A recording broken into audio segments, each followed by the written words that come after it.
అమ్మ చెప్పండి, అసలు పోలీసులు మీ భర్తని ఎప్పుడు తీసుకెళ్లారమ్మా? అసలు ఏం జరిగింది? 12వ తారీఖు వచ్చినారు సార్. 12వ తారీఖు వచ్చినారు. మధ్యాహ్నం ఏమో తీసుకుపోయినారు సార్ 2 గంటలకు ఆ టైంలో.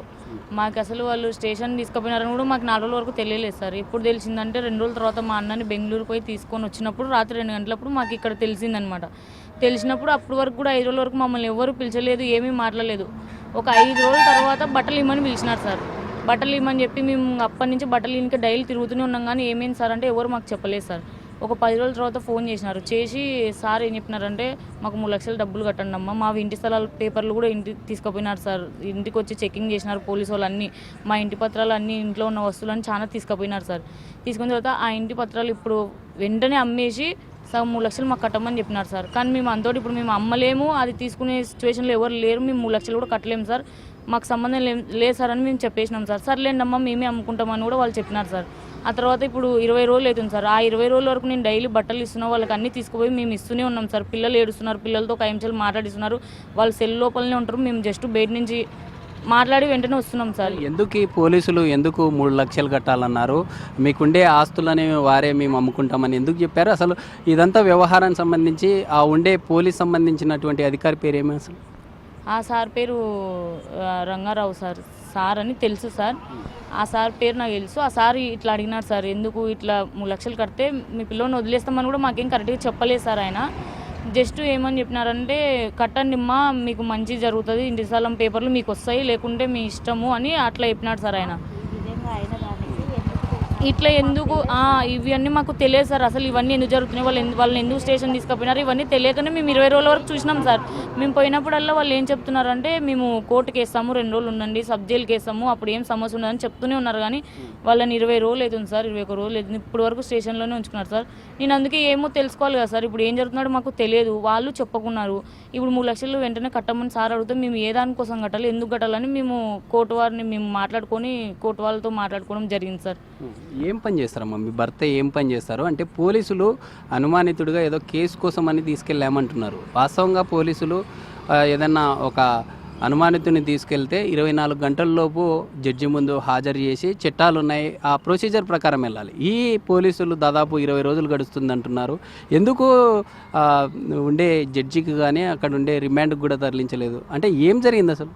ఆ మధ్యలో వీళ్ళు రికవరీ చేస్తున్నారు సార్ అన్నీ. ఇప్పుడు వాళ్ళ తాలూకి ఏమైనా వచ్చినవి ఉన్నాయా అనేసి వాళ్ళు రికవర్ చేసుకోవడానికి ఎన్ని రోజులు పెట్టుకున్నారో లేదో మాకు తెలియదు సార్. కానీ మాకు తెలిసిన వార్త ప్రకారం అయితే మాకు తెలిసినైతే ఇదే సార్.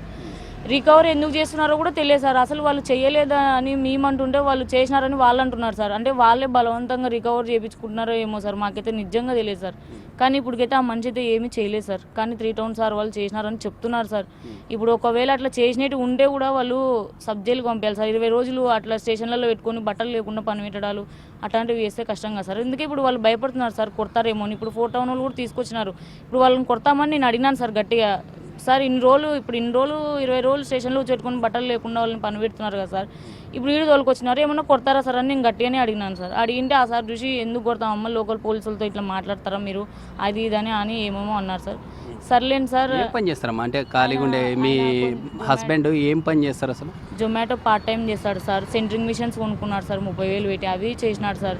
ఆ మనిషి పని చేసుకుంటున్నాడు సార్. ఇప్పుడు ఆ మనిషి పనికి అయితే పోతున్నాడు సార్. కానీ వాళ్ళు సడన్గా మాకు ఒక మాట కూడా చెప్పలేదు సార్. ఇప్పుడు మనిషిని తోలుకోబోయేటప్పుడు అమ్మ మీ పిల్లలు ఇందుకోసం తోలుకోబోతున్నాం, మేము ఇందుకోసం పట్టుకొచ్చామని మాకు ఏమి చెప్తలేరు సార్. మేమే ఏదో వాళ్ళు ఫోన్లు చేస్తుంటే ఎందుకు పోతున్నామో మాకే తెలియకుండా సార్. ఇప్పుడు 20 రోజులు అవుతుంది, పిల్లలు ఏడుస్తున్నారు, తిండి తిప్పలేక తిరుగుతున్నాం. అందుకని మేమే కోర్టుకి వేసుకున్నాం సార్. వాళ్ళు ఎట్టాగో వేయకున్నారు, అందుకే మేమే వేసుకున్నాం సార్ ఇంకా కోర్టుకి. అంటే మీరు లాయర్ని ఎప్పుడు కలిశారు? లాయర్ని కలిసిన తర్వాత జడ్జిని కూడా కలిశారు. జడ్జిని కలిసిన తర్వాతనే వీళ్ళు బయటికి రావడం జరిగిందా?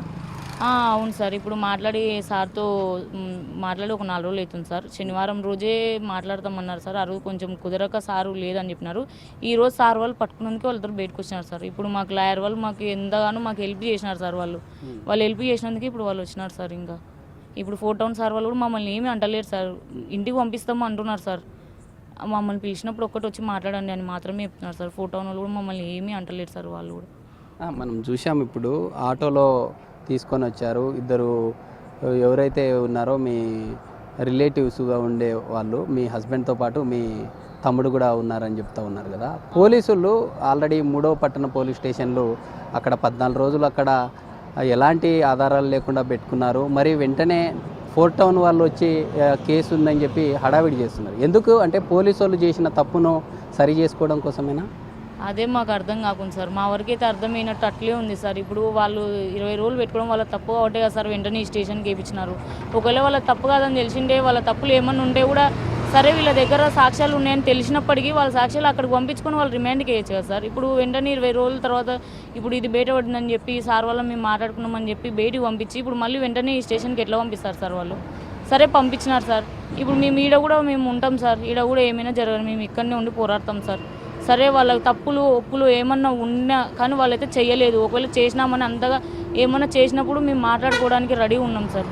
అంటే ఫర్దర్గా పోలీసు వాళ్ళు వేరే రకంగా ఇబ్బందులకు గురిపెట్టే ఛాన్స్ ఉంటుంది. ఎలా ఎదుర్కొంటారు మీరు ఈ సమస్యను?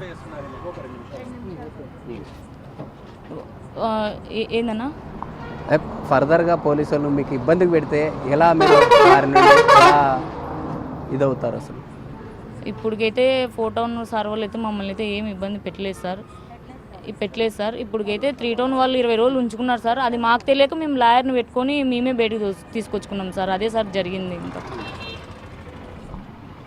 ఇది మనం చూస్తూ ఉన్నాం కదా, చిన్న పిల్లల్ని అర్ధరాత్రి 12 గంటల సమయంలో ఇక్కడే ఆటోలో వదిలి వెళ్తున్న విజువల్ మనం చూస్తూ ఉన్నాం. అందరినీ కూడా నిజంగా ఈ భారతదేశంలో స్వతంత్రం సిద్ధించి 77 సంవత్సరాలు గడుస్తున్న ఇప్పటికీ నిజంగా ఇలాంటి ఘటనలు అక్కడక్కడ ఇదవుతూ ఉన్నాయి. మనం చూస్తూ ఉన్నాం విజువల్లో కూడా అర్ధరాత్రి 12 గంటల సమయంలో యొక్క ఈ ఘటన ఏదైతే ఉందో అంతా ఒక డ్రామాను తలపిస్తుంది. పోలీసులు చేస్తున్నటువంటి హడావిడి కూడా అక్కడ 3వ పట్టణ పోలీస్ స్టేషన్లో చేసినటువంటి తప్పిదం ఏదైతే ఉందో దాన్ని సరిచేసుకోవడం కోసమే 4 టౌన్ సంబంధించిన పోలీసులు ఈ కేసును మరోలాగా చిత్రీకరించారు. ఈరోజే దీనికి సంబంధించి ఈ విధంగా కేసును నమోదు చేశారంటూ చెప్తా ఉన్నారు. అయితే మనతో అడ్వకేట్లు ఉన్నారు, వారితో మాట్లాడదాం. సార్ చెప్పండి, మీరు స్టేషన్ నుంచి వస్తూ ఉన్నారు, మీరు ఇందాక చూసాము జడ్జితో మాట్లాడిన తర్వాత అక్కడ ఉండేటటువంటి అనుమానితులు ఇంటికి వెళ్ళాలని కూడా జడ్జి సూచించారని చెప్పారు. అసలు ఏం జరిగింది? 3వ పట్టణ పోలీస్ స్టేషన్లో 14 రోజులు ఎలాంటి ఎఫ్ఐఆర్ నమోదు చేయలేదు, మరి హడావుడిగా 4 టౌన్ వాళ్ళు ఇక్కడికి తీసుకొచ్చి ఏం జరిగింది అసలు? అదే ఇప్పుడు రాజ్యాంగానికి కానీ చట్టానికి కానీ వ్యతిరేకంగా గవర్నమెంట్ ఎంప్లాయీస్ పనిచేయడం, మోస్ట్లీ డిపార్ట్మెంట్ పనిచేయడం చాలా బాధాకరం. అదేవిధంగా ఇప్పుడు మధుని మహేష్ని బాలకృష్ణని ఇద్దరు వ్యక్తుల్ని గత 14 డేస్ నుంచి రిమాండ్లో పెట్టుకోవడం జరిగింది. బాధితురాలు అంటే మహేష్ వాళ్ళ వైఫ్ వచ్చి మమ్మల్ని కన్సల్ట్ కావడము, మేము చట్టపరంగా ఎటువంటి చర్యలు తీసుకోవాలో జడ్జి గారిని అప్రోచ్ అయ్యి మేము ఒకసారి స్టేషన్ని ఒకసారి సెర్చ్ చేయాలని చెప్పి ఒక పిటిషన్ ఫైల్ చేసుకోవడము, అదేవిధంగా జడ్జి గారు మాలిక్ బాషా గారిని అడ్వకేట్ కమిషనర్గా అపాయింట్ చేయడమే మేము వెంటనే 3 టౌన్ పోలీస్ స్టేషన్కి వెళ్ళి అక్కడ వారిని మేము జడ్జి గారు ఇచ్చిన ఆర్డర్ ప్రకారం వాళ్ళని ఒకసారి కన్సల్ట్ అయ్యి అక్కడ సిఏ గారికి ఒకసారి మేము ఇచ్చిన కమిషనర్ వారిని చూపించి వాళ్ళని ఎంక్వైరీ చేసి వాళ్ళతో మొత్తం మేము అక్కడ లోపల పెట్టిన కృష్ణని మరియు మహేష్ని బాలకృష్ణతో ఇద్దరితో మాట్లాడి వారి ఇరువురిని మేము వాళ్ళ కస్టడీ నుంచి తీసుకొచ్చి మేము జ్యుడిషియల్ కస్టడీ అంటే జడ్జి గారి దగ్గర ప్రొడ్యూస్ చేసి జరిగిన విషయం ఇది అని చెప్పి మేము మొత్తం ఒక అడ్వకేట్ కమిషనర్ రిపోర్ట్ రాసుకొని అక్కడ ఫైల్ చేయడం జరిగింది. ఎలా చూడాలంటారు ఈ ఘటన? 3వ పట్టణ పోలీస్ స్టేషన్లో ఆ విధంగా 14 రోజులు ఎలాంటి ఎఫ్ఐఆర్ లేదో అక్కడ పెట్టుకున్నారు, మరి ఈరోజు హడావిడి చేసి ఈ స్టేషన్కి తీసుకొచ్చారు. ఎందుకు అంటే అక్కడ జరిగినటువంటి తప్పిదాన్ని కప్పిపుచ్చుకోవడం కోసమే ఇక్కడ ఈ విధంగా మరో కేసును నమోదు చేశారు. ఇక్కడ ఏం జరిగిందంటే అబ్బాయి హ్యాబిచువల్ అఫెండర్ అని చెప్పి ఇక్కడ ఒక కేసు ఫైల్ అయింది, దాంట్లో భాగంగా తీసుకొచ్చినారు. మీరు అడిగిన దాంట్లో దీన్ని ఏ రకంగా చూడొచ్చు అంటే ప్రతి ఒక్కరికి చట్టం పట్ల అవగాహన ఉంటుంది, ఉన్నా కూడా లేనట్లా కొంతమంది బిహేవ్ చేయడం బాధాకరం. నేనేమంటున్నానంటే చట్టం అందరికీ తెలుసు, లాయర్లకు ఎంత తెలుసు పోలీసులకు కూడా అంతే తెలుసు. పోలీసులు అనుకుంటే ఏముంది, చట్ట ప్రకారమే వాళ్ళు ఒకసారి రిమాండ్ పంపించిన తర్వాత మళ్ళీ వాళ్ళు జ్యుడిషియల్ కస్టడీ పిటిషన్ ఫైల్ చేసుకొని మళ్ళీ వాళ్ళు జ్యుడిషియల్ కస్టడీకి తీసుకొని ఎంక్వైరీ చేసుకోవచ్చు, ఆప్షన్ ఉన్నప్పటికీ ఇదైతే మాత్రం చట్ట ప్రకారం ఎప్పుడైతే 24 గంటల లోపల అది ఎంత పెద్ద క్రైమ్ అయినా కావచ్చు, అంత పెద్ద ముద్ద అయినా కావచ్చు, చట్ట ప్రకారం ఎవరైనా సరే 24 గంటల లోపల పోలీస్ స్టేషన్లో పెట్టుకోవడానికి వీలు లేదు. 24 గంటలు దాటితేనే నువ్వైతే 41 నోటీస్ ఇచ్చి పంపివ్వాలి ఫర్దర్ ఎంక్వైరీకి. లేదంటే దేశంలో అనేక రకాల సంఘటనలు మనం చూస్తూ ఉన్నాము. పెద్ద పెద్ద క్రైమ్ చేసినటువంటి వారికి కూడా ఈ విధంగా జరగదు.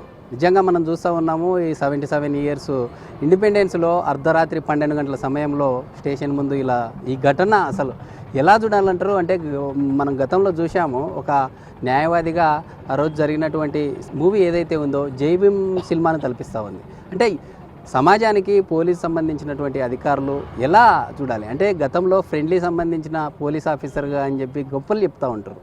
ఎలా ఉందంటారు అసలు? అదే చెప్తున్నా నేను. ఇప్పుడు మనం ఒక జరిగిన సిచ్యువేషన్ని 2 రకాలుగా చూడొచ్చు. ఒకటి మంచి, ఒక చెడు, 2 ఉంటాయి.